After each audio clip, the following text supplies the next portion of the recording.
My name is Douglas Kyambogo. I work with Bob FM 92.7, Monday to Friday, 6 to 10 on the Country Breakfast Show. Yes.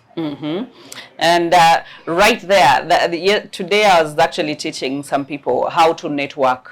For example, when you go for a conference, you realize that in diplomacy, we even teach etiquette when people are going for conferences, especially the executives, CEOs and middle class managers.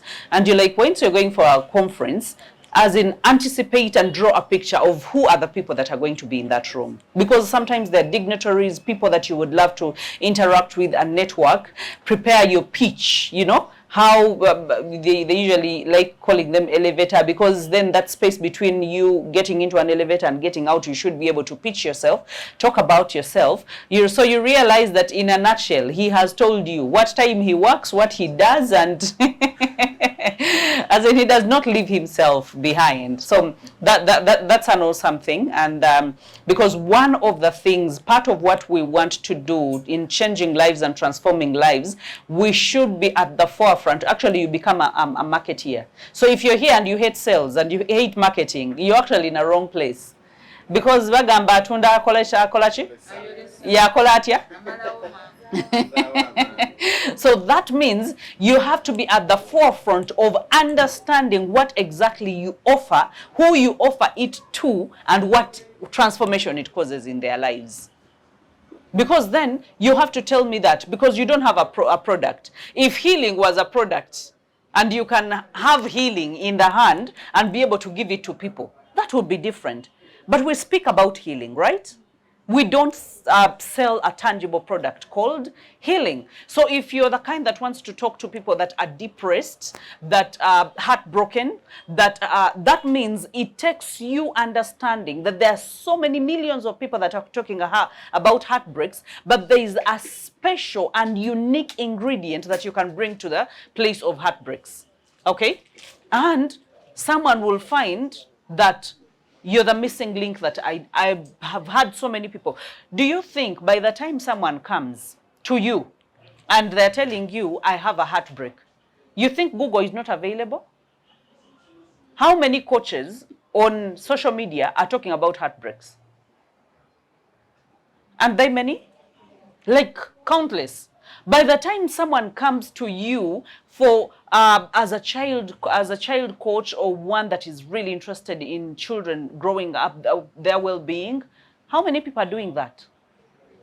There are so many. They can just imagine just a hashtag children's well-being, or child coaching, or parenting, and then not even Google, Instagram will give you millions of things. Okay? So that means if people were interested in that kind of health, they would have gone somewhere to get free help. But you realize someone will watch all the videos, someone will read all the content on social media, someone will listen to all motivational videos, and they will still look out for a unique ingredient of a human interaction, of empathy. That step into my shoes, understand what I am going through. Let's break it down together. Let me have workable options in order for me to go and implement them in my life. So you see that in its entirety, you are a unique thing that you bring to the table. So if you're a unique thing that you bring to the table, that means you have to handle yourself in that way. And then you have to understand, have you ever seen someone who is beautiful but they don't know they're beautiful? Isn't it annoying? It's annoying, right? Like, beko mama, baliawo, and you find someone is smart, but they just don't believe in themselves. They touch themselves, they turn around, they're like, lack of confidence is a very bad thing. But when you look at them, you're like, you have the perfect body. You have but they just don't believe in themselves. So part of what I want us to talk about is the 4 types of people. And this I get from my Bible background, because I'm a Bible reading Christian. So we have 4 types of people, for those of you that have ever read the Bible. And in these 4 people, that is where we see the sheep. That's where we see the wolves. And that's where we see the goats, and that's where we see the lion, okay? Now, these 4 types of people, according to the kind of study that I have taken, are different in nature. You realize that the sheep have a different, different kinds of behavior, okay? And sometimes they will look like they're so naive. They don't understand what's happening. Have you ever seen sheep and their characteristics? They just don't understand what's happening. They're just, laissez-faire. They're just there, okay? And then we have what we call the wolves. Now, these are types of people, okay? I want you to translate whatever we're saying. So there are also people who are just laissez-faire. They don't know what they want. They are naive. They look too innocent in the world. They look like they're just there, okay? Sometimes they look like they're content with life. Like, it's okay. Even if I'm eating food without sauce, it's okay. Even if I put on a shirt with a hole, it's okay. They're just content, like that. So we have the wolves. Now, the wolves are really self-centered, egocentric. They mind about themselves. They're, out there. The only question for them is, what's in that for me? How do I gain from that? Now, those are the wolves for you. And sometimes the wolves will come direct, and sometimes they will come indirect. You realize sometimes they will come putting on the sheep's clothes, and sometimes they will come as the wolves. Sometimes they will ambush, sometimes they will, announce their arrival. Now, those are the wolves. Remember, types of people. Now, we have the goats. The goats are very stubborn. Very stubborn. While you take them to where they're supposed to be, for them they think where we are is enough. So you have no business. But they will show you that we are hungry, but again, we are not willing to go off the rock to go to the green pastures. So even if you pull me, you're going to waste your time. Let's see who wins. So you realize there are also people who are that type. Now, when you come to the lion, very assertive, a go-getter, has dominion, a ruler of some sorts. Now, you realize that the lion will go out of its way to make sure that it looks for the prey. It's called the king of the jungle, but it's not the fastest. It's not the biggest. And it's not the scariest of all animals, right? But it's called the king of the jungle because of the wisdom and because of the ambition that it has. Now, why I actually went ahead and did this study is because I discovered, I was actually looking at the people that usually sign up for mentorships or the growth clusters amongst people. And then I discovered that for anyone that falls under the category of lion, those are the people that go out of their way and make sure that look for information. They are hungry for knowledge. They want to grow. They are go-getters. They will not stop at anything, and they will be courageous while they are practicing or doing whatever they need to get. They'll be like, if I don't have it, I'm going to get it. If I am hungry, I am going to hunt. And I might not be the biggest, but I can be the king of whichever place I want to be. Maybe I'm not the biggest, but I will be the best children's lawyer. A children's coach. Or I will be the best at chef. You get it? Whatever it is, you can even look at them and see traits of growth that are very visible in them. That they never stop at anything. They never stop at a place and say, I am content and this is it. They're always up to something. I don't know whether you've seen such people. And by the time you actually sign up for this mentorship, that means you are a lion. So if I say that we are in Bahati's den right now, it's because I am surrounded by people that do not just think about themselves. Yes, you want to grow as an individual, but you want to grow others. You just don't want to take this knowledge and have it inside of you. Otherwise, you'd have been home sleeping, you'd have been on a taxi back home, you'd have been on an appointment, you'd have been taking ice cream with a boyfriend somewhere or with a girlfriend somewhere. There's so many other better places to be other than being here. But you are here that you will go through a refining moment, that you will become that shining diamond that you want to become, not just because you want to become a shining diamond so that everyone would admire that, but that you will pass on the mantle of healing and the mantle of coaching, the mantle of counseling, and being able to hold other people's hands and make their lives better. And that is what makes you a lion. A lion is passionate. You are consumed with passion.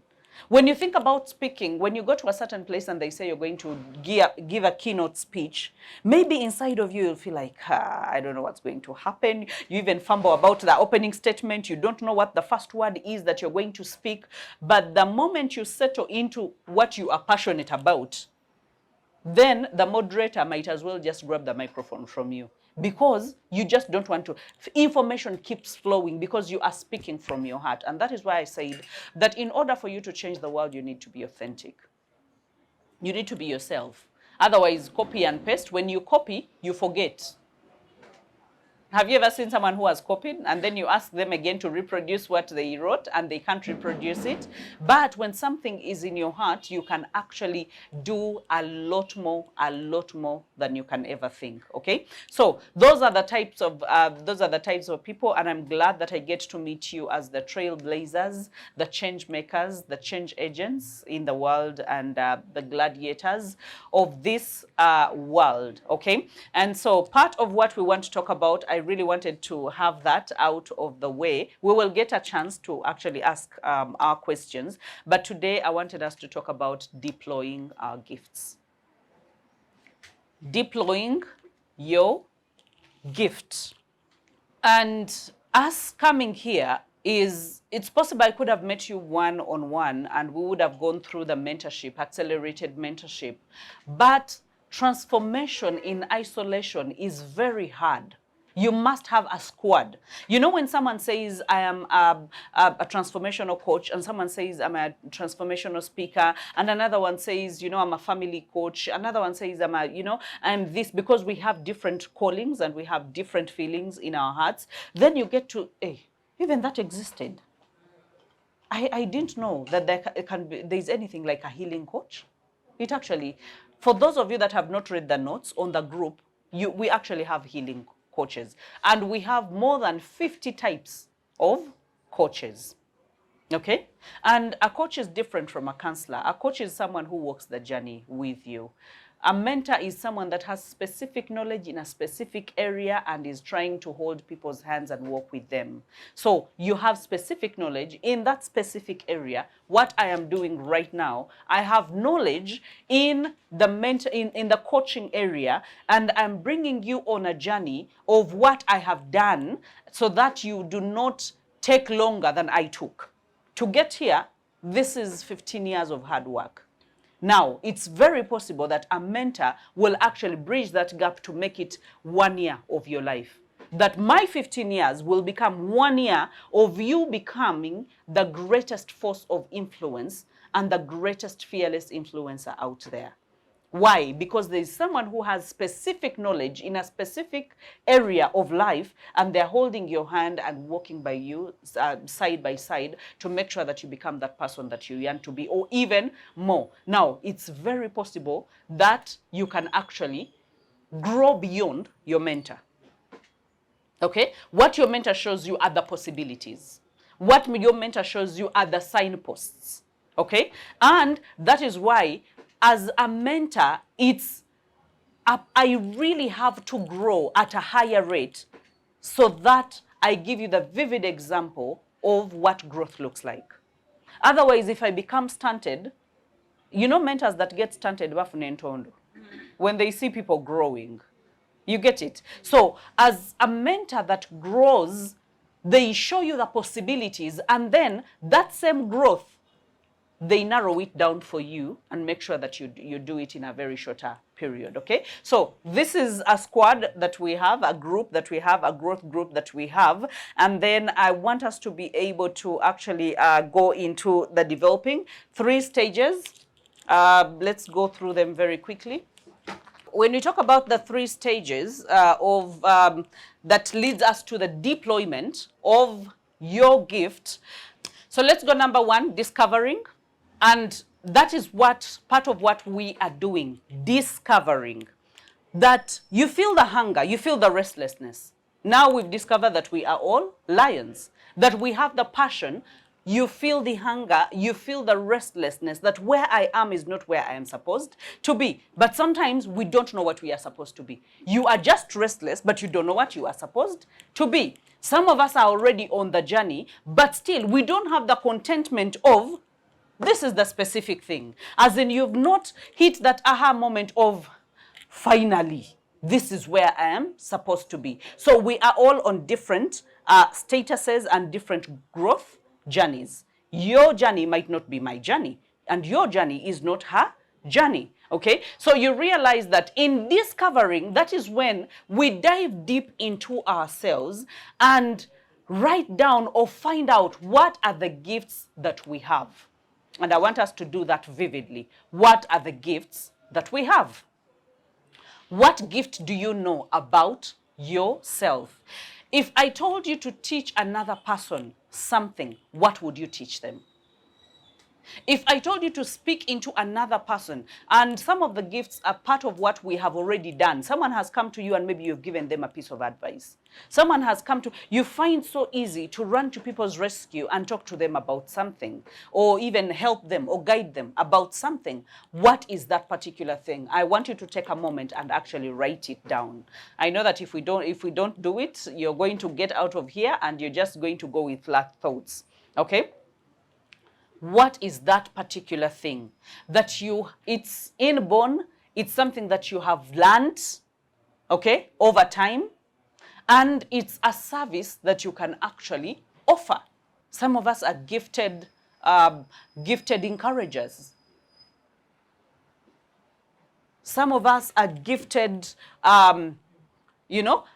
helpers or mentors. You've gone through secondary school and you know the lows and the highs, and maybe you've been able to guide some people through that. Some of you maybe are seasoned presenters, or you've learned quite some things about presenting, and all of a sudden you're like, you know what, I can actually hold someone's hand. I can teach them 1 or 2 things about what I am doing. Some of these things sometimes we feel like we should have bachelors and we should have PhDs, or we should be screaming, it should be something too tangible. Sometimes so right now what we are describing or discovering are our bankable gifts. Bankable gifts. I call them bankable gifts. Because before you deploy your gift, you must discover your gift. I told you I did IT as my first bachelor's and went into business. And I didn't know anyone that was people helping. I didn't know any coach in town. But one thing I knew is I wanted to speak to people. I didn't know how that was going to happen. But I knew. So the restless in me took me to business. I came back to sign up for a course while all the voices were screaming into my head of you're supposed to do something different. In my head, I was like, I am not settled. And that is why I don't want you to pretend that you are settled if you don't feel settled. Because you're not convincing anyone. You're just putting up a show. So once you feel that there is still question marks that you have about you, a single strand of restlessness in you, and say, I have not arrived. I am not where I need to be. Clearly, it's possible that where we are right now is actually a passage for us to get to where we want to be. And it's not a mistake that we are where we are. Because all the experience that we are getting out of these experiences is actually strengthening us so that we can be the better people that we are supposed to be. So your bankable gift. Your gift can actually be something that you just are. For example, you are a super organizer at home. Your home is spotless. And people, whenever they come to your home, they're like, but how do you keep a spotless home? Do you know that that can be a bankable gift? That's something that you can teach other people. When I go through some of these these mentorship sessions, there is one we had, I don't know whether you remember Coach Carol, and I told her that she was like, I don't know. I'm trying to think, but I can't figure it out. And so I told her, what is one service that people have actually requested from you because you've done it so well? And she's like, homeschooling. And I'm like, that is a gift. She actually, one of the coaches that is not Carol, ended up signing up children for homeschool, and she started a school at her home. And they're paying her in dollars. But she was only homeschooling her children. And so I was like, so the same curriculum that you have for your children, because you resigned out of your job to homeschool your children because of all the gaps that you saw in the different schools. Now, the same curriculum, you can actually extend it. I told her, tell your church member, the people where you go to church, that you're homeschooling children. And you're homeschooling, but with a curriculum that is tilting to the Christian foundation, because that is where you go to church. And parents took children out of their schools to be homeschooled. And another one told me that, by the way, someone called me. I was like, I want you to give my wife a cooking lessons, because we're just newly married, and cooking lessons. And so when she called me, when I asked her, what is your gift? I was like, but there is this request I have on table. I was like, now, make a poster. One person requested for a cooking school. So now make a poster, target it to husbands. 5 types of rices. Cooking class for wives. And husbands can be involved. 5 types of rices. 3 types of binyebwa. Clearly, binyebwa have different types, right? Some of these things are, as in, they are ordinary. They are normal things. And someone had a class of more than 17 women signing up. And she told me, how much should I charge them? Like, seriously, because now, being a mentor, you are walking a journey with someone. Because now, they're not yet confident to even charge or how much they should charge. So I told her, they bring their ingredients. So the money for ingredients, calculate. If everyone is bringing a kilo of beef, and everyone is bringing a kilo of rice, and everyone is bringing their ingredients and what? Something that they use to make a meal. Because after maybe cooking that meal, it's possible they can even share it and take to their homes. So all the cooking expenses are gone, so you're asking for labor, and everyone is going to pay 200,000. And she was like, Coach, that is too much. I was like, put it on. When someone bargains, say 150. They all paid 200,000. 17 of them. Now, you realize that, I'm saying discovering. There are people who love cooking. You love cooking. Now, cooking, do you know how many men are suffering with wives who don't know how to cook? There are many. Or even just homes that just don't know how to organize. Or people who would actually want a service, and I know this for sure, there are people who want a service, come to my home on the weekend, do meal prepping for the whole week, you get it? Cook, leave the food in the fridge, go. There are so many. Muyenga, Kololo, where? And people are making good money.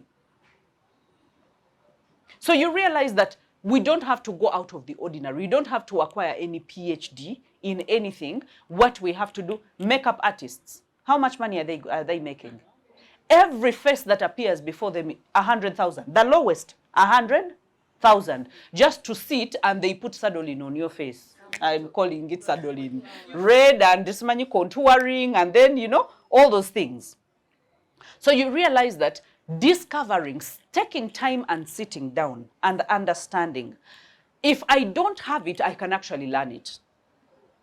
That if I don't have anything currently that I am doing, if it is the coaching that I want actually to do, that is why we are here, I'm going to get the knowledge. But even if it's the coaching, you have to discover, because you already have a passion for something. That my passion is about families, because I want families to thrive. I don't want people to survive. I don't want marriages to survive. I want marriages to thrive. So if I want marriages to thrive, now I know that that is a passion that I have. Now the competences and the skills, then I am going to go and acquire. And that is why we are here. So discovering. Number 2, developing. You discover. After discovering, then you develop. Because then you are more intentional. Before you discovered, you didn't know where to place your focus. Now you have gone ahead and discovered. There are so many men, like the one that invited me for tomorrow, the man in me. All he does is mentor boys and men. And in discovering, we also have to find there are gifts that are just normal that we are going to share with people. And then there is what I categorize as a bankable gift, a gift that can be paid, people can pay money for. So you realize there are two different issues. There are gifts like you're an encourager. When you get to a place, the way you tap people's shoulders, the way you ask them, are you okay? The way, as in they feel at home, that is you. You are passionate about that. Or even when you sit around children and the kind of conversations you will have around them. This particular topic we are actually discussing is something that personally I feel like I'm struggling with.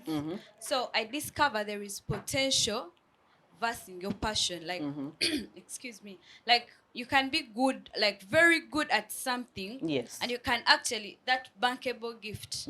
But then you're passionate about another. Yes. Can you actually, okay, let me say this. When I was enrolling for school, I wanted to do journalism.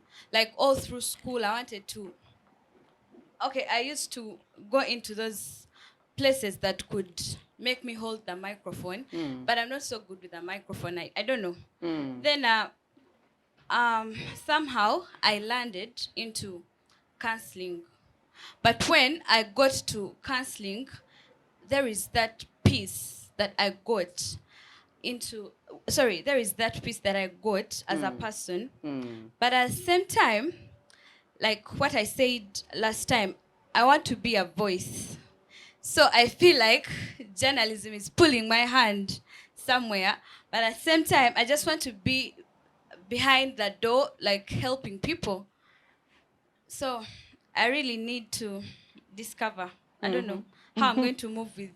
Yeah, I love the confusion, because it's out of confusion that we gain clarity. And sometimes where we are is where we are supposed to be in order to take the next step, okay?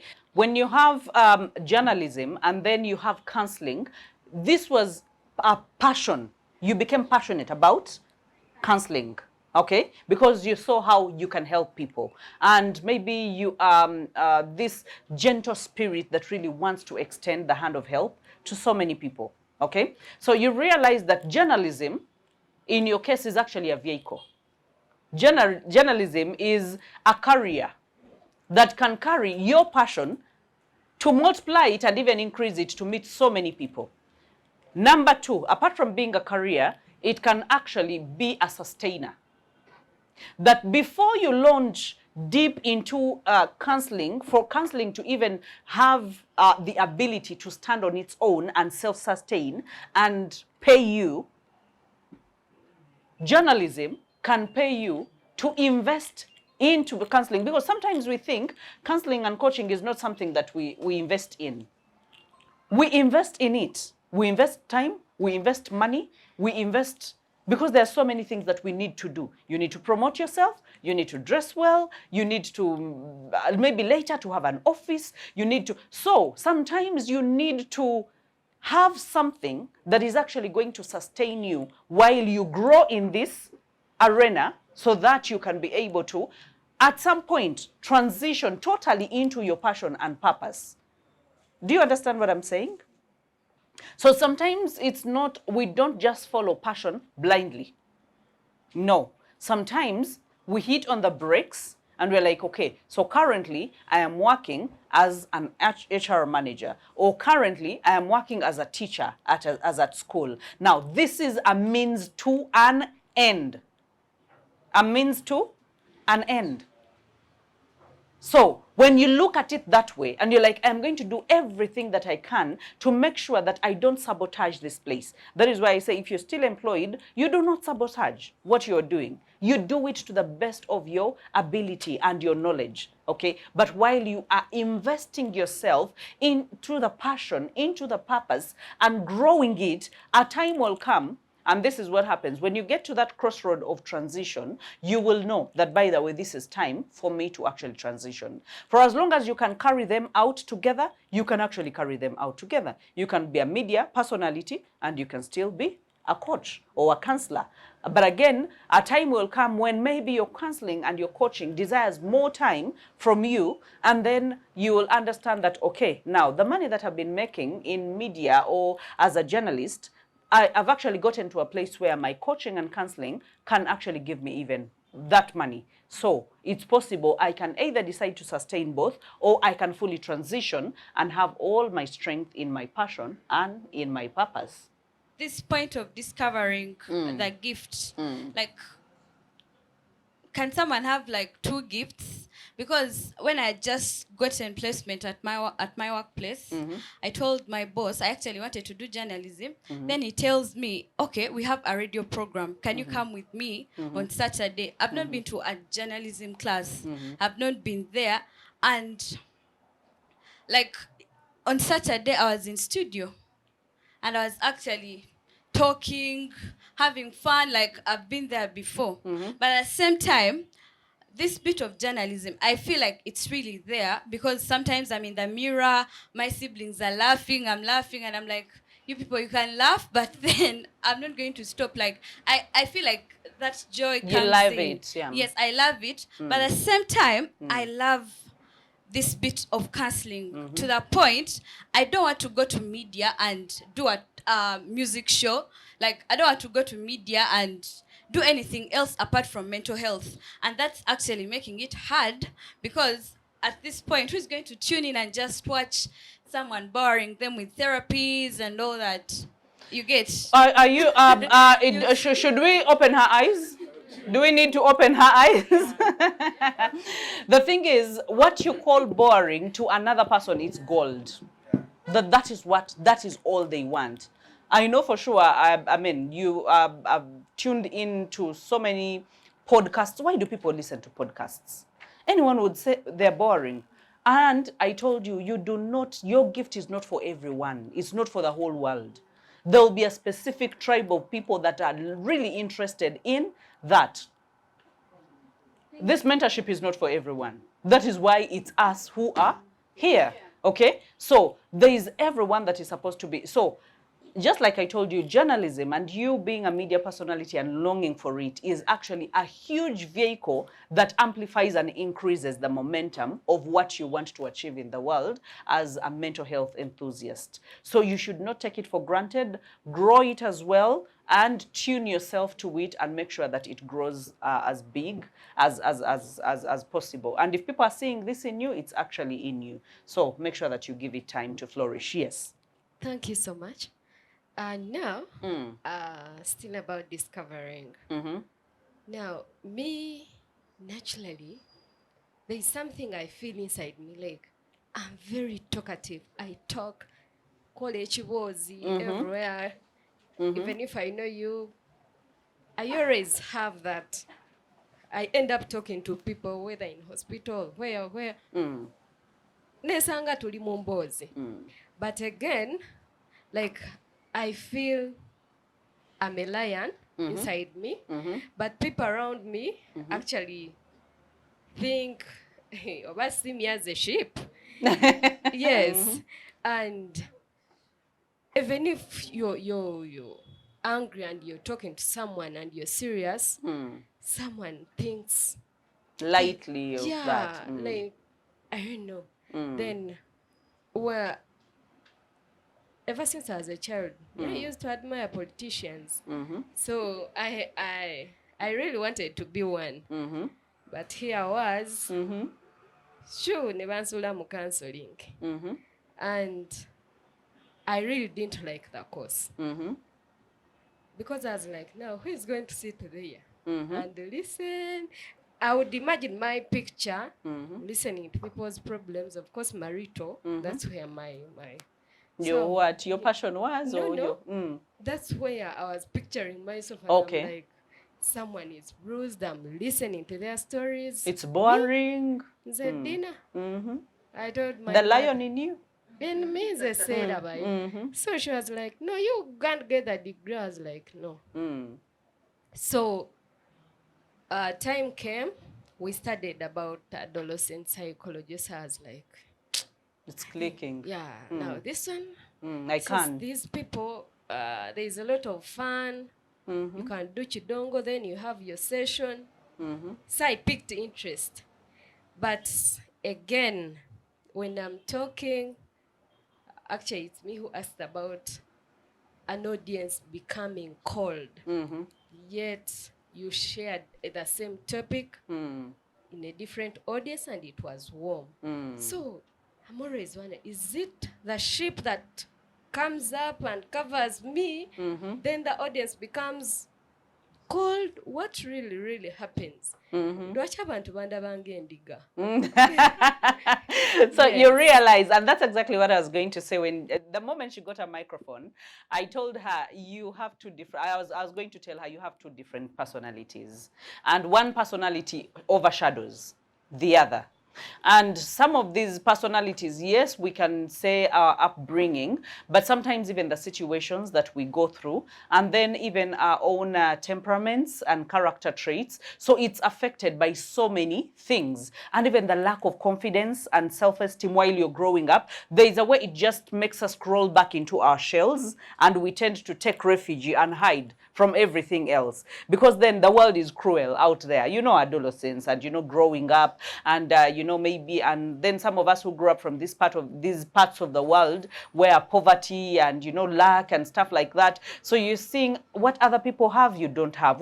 So many things actually settle on you, and you tend to develop a different personality trait to be able to survive the harshness of the world. But when you start to become a little bit better, that you can also afford a phone, you can also afford, you know, like a good lifestyle, then the real you starts to come out. Now, you know the real you, because when you're amongst people, you become the chatterbox, especially the people you know. As in, you'll be the loudest, you'll even be dancing, you'll be bent over, you'll be the one that is doing weird things, and sometimes you even go on the side and you're like, but am I one and the same person, or there is something wrong with me? So I know that you've questioned yourself so much, but again, remember that for the longest time, we operate in not even a medium, but we operate in a frequency that is not ours. So when you tune yourself to that, that means you have been continuously programming yourself to function like that for the longest time. And now you have gotten to a place where, because when you grow up, we tend to be free. You wait when you are 40, you wait when you are 50, you'll be like, I'm not a people pleaser. I don't seek to, as in, you'll become a totally different you. Now, you got to that place of liberation of, I should be me. But you arrived late, when the other person had already taken over. Now, even you, like, you confuse yourself.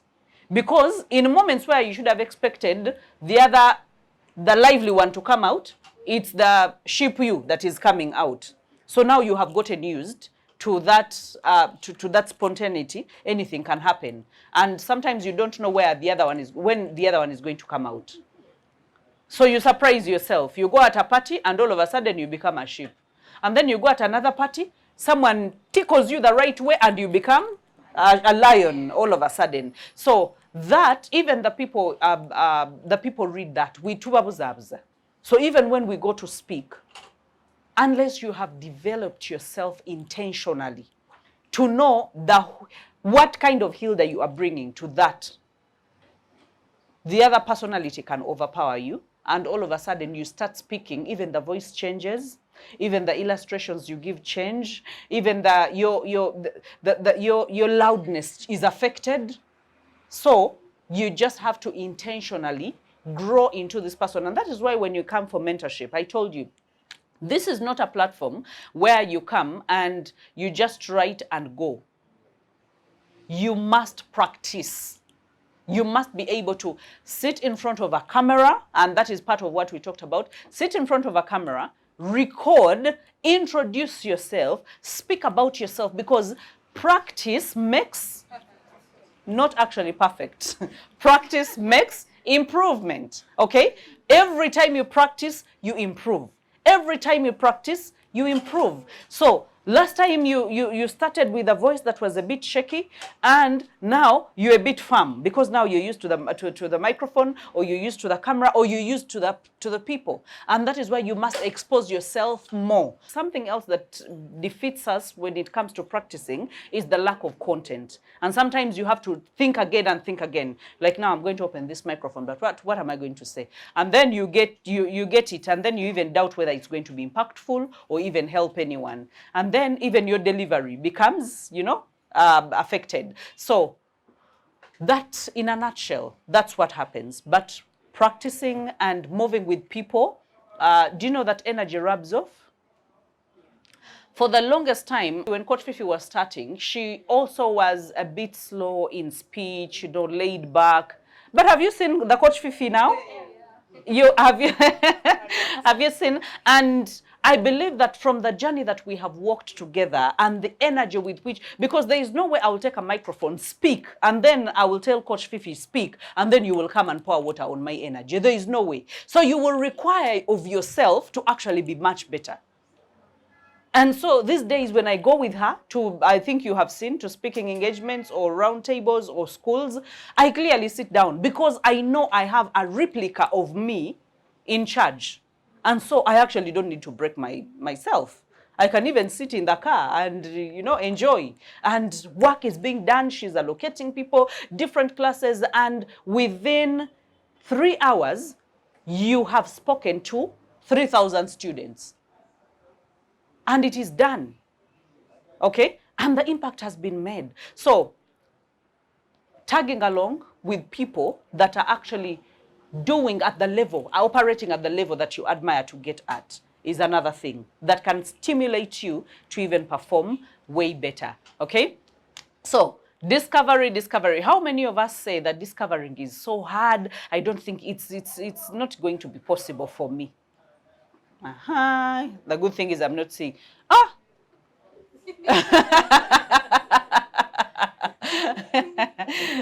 Okay, go ahead. Please, the microphone, please give him. Okay. Sorry? You wanted to, okay. No. I don't know whether it's a concern or what. Mm-hmm.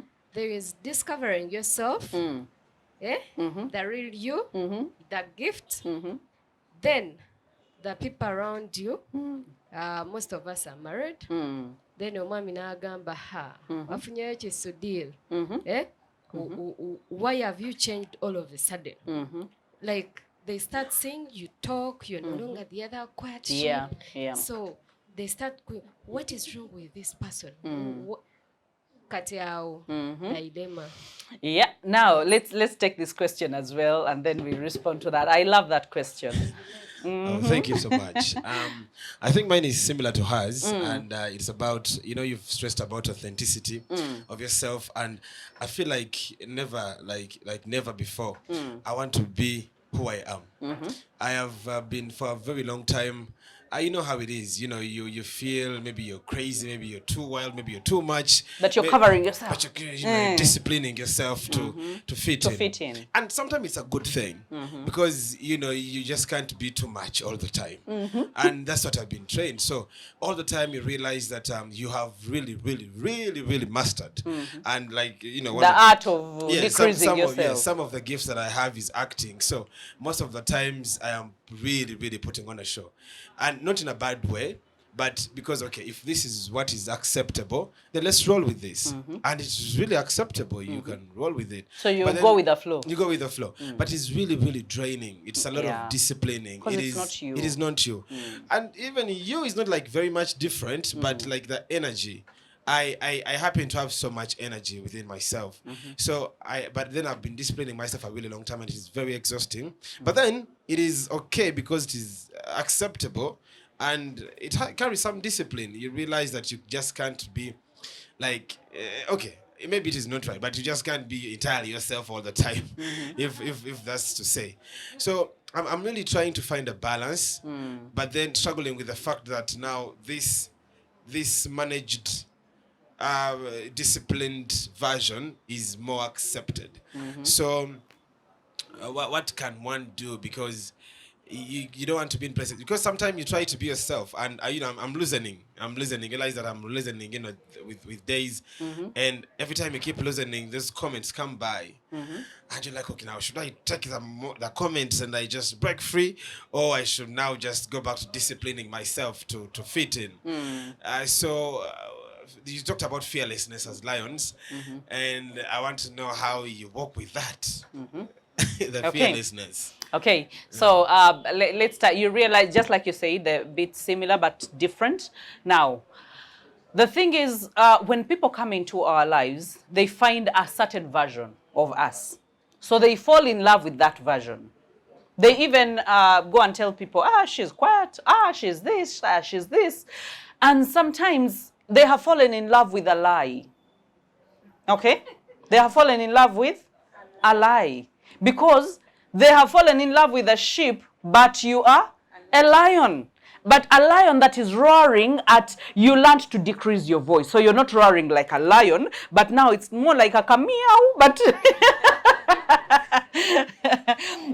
because the world has taught you to do that. And that is what he says, that the world celebrates that, that is when you fit in. Okay? So when you become this other person, and I want to take away from this equation the fact that there has been any kind of bad treatment or something like that. Let me just say it has been a happy marriage, and all of a sudden you are growing into this other person that this person doesn't know. And every time they're getting shocked that you are online, you're leading a class of people, you're counseling someone, now you can even speak up for yourself. The other time you were not speaking up, but now you can respond. Right now you can ask questions.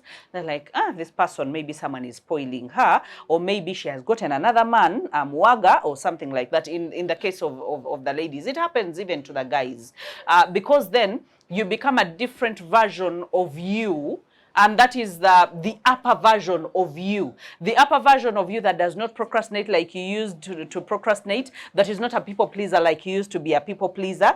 That is not. So the upper version of you tends to take over the lower version of you. Okay? Now that is growth. For a person that loves you, that really wants good for you, yes, it will be intimidating at first. But once you show them that I can still be the submissive wife even when I have come into self-awareness. Okay? I can still be that person. Because this is what happens. Some of us, when we grow self-aware or we get into self-awareness, this is what you used to cook, but now you no longer cook. Why? Because now you're self-aware. You used to say good morning, and now you no longer say good morning. So your change, your growth has come with a lot of bad changes. So all of a sudden, someone is questioning, this is not good. But the moment, like, this person still does, they are who they used to be in my life. The only difference is they have discovered themselves. They have discovered their ability. Now, a person will be easy. Sometimes they will fight at first because we all fight things we don't understand. That is the first reaction. And sometimes they will even discourage you. Who have you seen that has made it? You know what? But motivational speakers of Uganda, they like yapping. They like they speak. I even don't know where they get the words. As in, they will give you all the bad examples of motivational speakers, of coaches, because people don't know even the differences out there. Unless you're in this arena, you don't know what the difference is. So sometimes they'll even try to pull you down. And so That is where you have to know I have to raise my A game as a wife so that who I am turning into is not a threat to my husband. So I have to make sure that I give them all the assurance that I am still Dorothy, the Dorothy that you know. The only difference is Dorothy has grown and Dorothy knows better, and Dorothy, not the better that is going to belittle you, but the better that is going to respect you, the better that is going to be loyal to you, the better that is going to be faithful to you, the better that is going to be your friend, the better that is going to be accepting and that is going to be committed to you.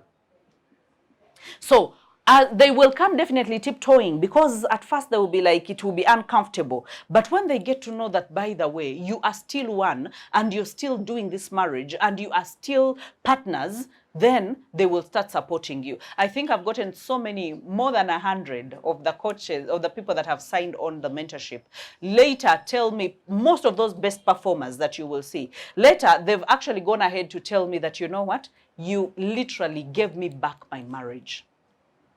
As in, before they discover themselves, your marriage should be better after you discover yourself and after your self-awareness than it was before. It should not be worse because of your personal growth, because then that is not growth. Okay? So literally these people have told me, at first my husband used to look at me, but after that, now he is introducing me everywhere. He's telling, you follow my wife's pages. Now, whenever they go for the meetings, they're like, my wife is the one who is going to pray. And then whenever the husband even has something to say, because he believes that the wife is a better public speaker now, now is like, now you're the one, you introduce these things. You're the, like, seriously, it has happened to more coaches than I even know their names. And they're like, Bahati, you gave me back the happiness of my marriage. Because before that, I was even struggling to be seen, to be recognized. But right now, he can even ask me, should I come with you? Do you need me? You get it? So that means that your growth should be growth in all other facets of your life. It should not be the kind of growth that kills all the other facets of your life. What it should kill is procrastination, is disbelief, is belittling yourself. What it should kill all those bad things, but the good things should even sprout better and even become better. So let's go to that. Diminishing yourself so that you will fit in the picture of the people that are around you. Okay?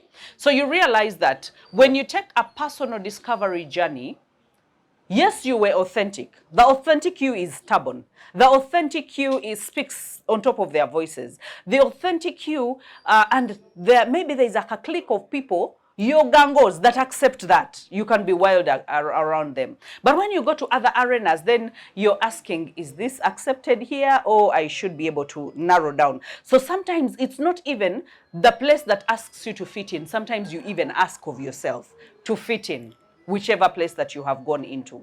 So the only thing that will take you away, constant compromise of having to edit yourself so that you can fit in the people, is when you take that journey of self-discovery and you land into what you call your passion and start operating from your area of passion.